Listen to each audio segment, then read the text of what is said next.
Нью-Йорк чизкейк, Сан-Себастьян. Бір кусогының өзі кафе-ресторандарда 1000 теңге тұрады. Осындай бір әдемі керемет десертті менімен бірге дайындап көріңіздер. Онда бастадық. Парақшама тіркеліп, лайк басып, подписка жасап, қоңырауша батырмасын басып қоюды ұмытпаңыздар. Алдымен ыдысымызға творожный сырымызды салып аламыз. Сіздерге толық рецепті описание бөліміне жазып қалдыратын боламын. Қантымызды саламыз, мөлшерде көрсетілген. Венчикпен немесе өздеріңізге ыңғайлы болған миксермен, қасықпен араластырып алсаңыздар болады. Венчиктің қажеті жоқ екен, венчикпен онша жақсы дұрыс араластырмайды екен. Сондықтан қасықпен жақсылап араластырып аламыз.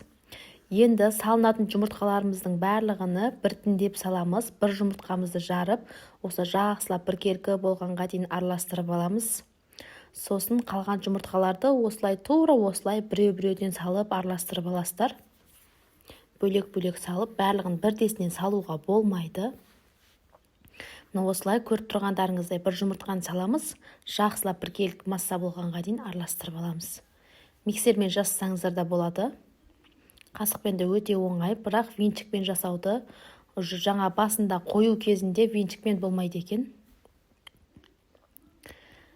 Рецепте көрсетілген кукурузный крахмалымызды саламыз. Кукурузный крахмал бізде бұл жерде жаңағы чизкейгімізді бір формада ұстап тұруға, былжырамай, жаңағы ажырап кетпейтіндей етіп, біркелкі масса болып ұстап тұрғанға өте керек болады. Кукурузный крахмал міндетті түрде салыңыздар. Картофельный крахмал жарамайды.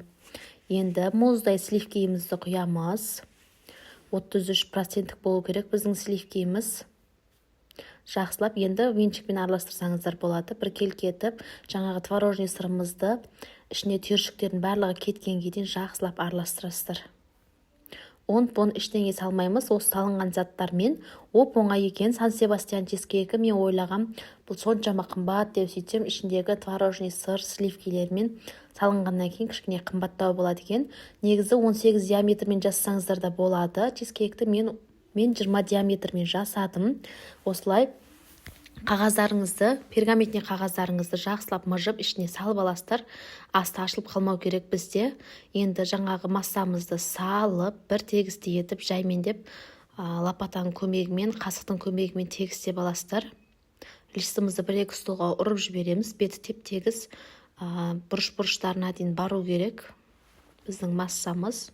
Алдын ала пешімізді, менде әсел пеш, 220-25 градуста 20-25 минут осылай пісіріп аламыз. Беті осылай күйгенге ұқсап піседі. Одан кейін 180 градусқа тағы да 20-25 минут қойып, тағы да осылай беті қызарғанға дейін осылай пісіріп аламыз. Беті күйеу бұл қалыпты, беті кішкене жарылуы да мүмкін, бұл да қалыпты. Ішінде ұн, басқа заттар болмағандықтан, осылай творожный масса болғандықтан жарылады. Кемі суығаннан кейін барып холодильникке саласыздар. 4-5 сағат холодильникке салып, содан кейін барып осылай контейнер ыдыстарға салып сатылымдарға шығарсаңыздар болады. Кем дегенде бұл жерде 8 кусок шығады. Қараңыздар, аралар қандай біркелкі болып пісіп шыққан, дәмі деген енді керемет болады. Жаңағы тура кафе-ресторандағыдай дәмдері күшті керемет болып шыққан. Міндетті түрде жасап көріңіздер. Сіздерге рецептін ұнаса, парақшама тіркеліп, лайк басып, қоңырауша батырмасын басып қойыңыздар.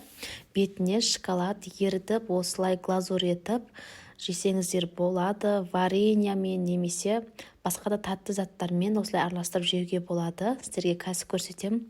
Чизкейк болған, енді бір отырғанда барлығын жеп қойдық біз.